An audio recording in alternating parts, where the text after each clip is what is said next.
আসসালামু আলাইকুম, কেমন আছেন সবাই? বউ হয়ে শ্বশুরবাড়ি আসার আগে যে কারণে শাশুড়িকে হারাতে হলো। বাবা মায়ের আদরের রাজকন্যা বিয়ে হয়েছে জয়েন্ট ফ্যামিলিতে। 30-32 জন মানুষের রান্না শেষ করে থালা বাসন পরিষ্কার করে নিজের সন্তানের যত্ন ঠিক মতো নিতে পারতাম না। এভাবেই আমরা বড় হয়েছি। আমার মায়ের জীবনের সামান্য একটু গল্প। ভিডিও দেখে যারা সবসময় বলেন আপনার মা বাবাকে দেখান কিন্তু শ্বশুর শাশুড়িকে দেখান না, তাদেরকে নিয়ে কিছু কথা বলবো।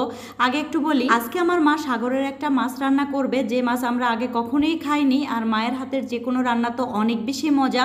তো এখানে লবণ দিয়ে সুন্দর করে মাছগুলো প্রথমেই মা পরিষ্কার করে নিয়েছে। বিয়ের আগে যখন মায়ের কোনো কথা শুনতাম না, মায়ের কষ্ট বুঝতাম না, আর এখন বুঝি ছোট্ট সংসারেও যে কত কাজ থাকে। এতদিন তো শুধু মায়ের হাতের রেসিপি শেয়ার করছি, আজকে মা নিজেই রান্না করবে। এখানে সব ধরনের মশলা সুন্দর করে হাতে মেখে নিয়েছে, এরপর পরিষ্কার করা মাছগুলো দিয়ে দিল। এই মাছগুলোর নাম জানি না, তবে কোন কোন অঞ্চলে কি নামে চিনেন অবশ্যই জানাবেন। দেখতে অনেকটা রূপচাঁদা মাছের মতো মনে হলেও আসলে এটা কিন্তু রূপচাঁদা মাছ না। অসুস্থতার জন্য মা পাশে থাকলেও যখন থেকে বুঝতে শিখেছি রান্না করা কষ্ট, তখন থেকেই আমি মাকে কখনোই রান্না করতে দিই না। মাছ রান্নাটা মা বসিয়ে দিলেও ডাল রান্নাটা আমি বসিয়ে দিয়েছি। অন্যদিকে একটা তরমুজ সুন্দর করে কেটে নিব। বাইরে তেমন একটা গরম না, তারপরও তরমুজের সিজন শেষ, যার কারণে কিন্তু খেতেও ভালো লাগে। আর এই সময়ের তরমুজগুলো কিন্তু অনেক বেশি মিষ্টি হয়ে থাকে। ছোটবেলা থেকেই আমার মায়ের মুখে শুনতাম পরিবারের বড় ছেলের কাছে আমার মেয়ে বিয়ে দেব না, কারণ আমার বাবা ছিল পরিবারের বড় সন্তান। ছোটবেলায় বাবা তার মাকে হারিয়ে পরিবারের দায়িত্ব নেওয়ার পরেও শুনতে হয়েছে পরিবারের জন্য সে কি করেছে।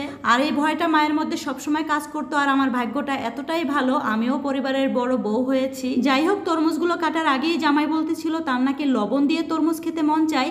এবছর এখন পর্যন্ত লবণ দিয়ে তরমুজ খাওয়া হয়নি, আর আমিও আমার জামাইয়ের কাছ থেকে এইসব খাবার খেতে শিখেছি।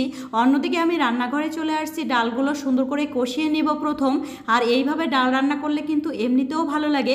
এখানে লাউগুলো ছোট ছোট করে কেটে দেওয়া হয়েছে, আর সামান্য কিছু মশলাও দেওয়া হয়েছে। আর আজকে সবগুলো রান্না কিন্তু অনেক বেশি ভালো হয়েছে মায়ের হাতের ছোঁয়া পেয়ে। আমি সবসময় একটা কথা বলি, মেয়েদের বিয়ের পর মায়ের হাতের রান্না খাওয়াটা কিন্তু অনেকটা ভাগ্যের ব্যাপার। যারা আমার এই কথাগুলো শুনতে পছন্দ করেন না, আমার মনে হয় আপনাদের সুযোগ হলেও আপনারাও আপনার মা বাবাকে কাছে রাখতেন।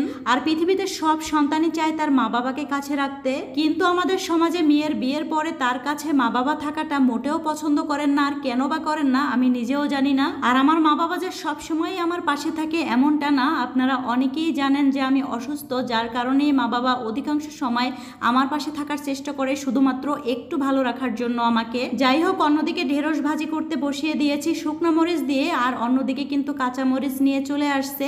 কি আর করবো, শুকনো মরিচ দিয়ে খেতেও কিন্তু অনেক ভালো লাগে।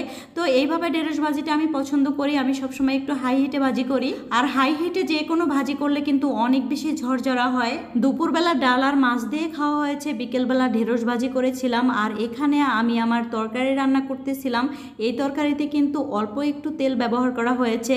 যাই হোক, সবাই ভালো থাকবেন। আজকের ভিডিওটি এ পর্যন্ত।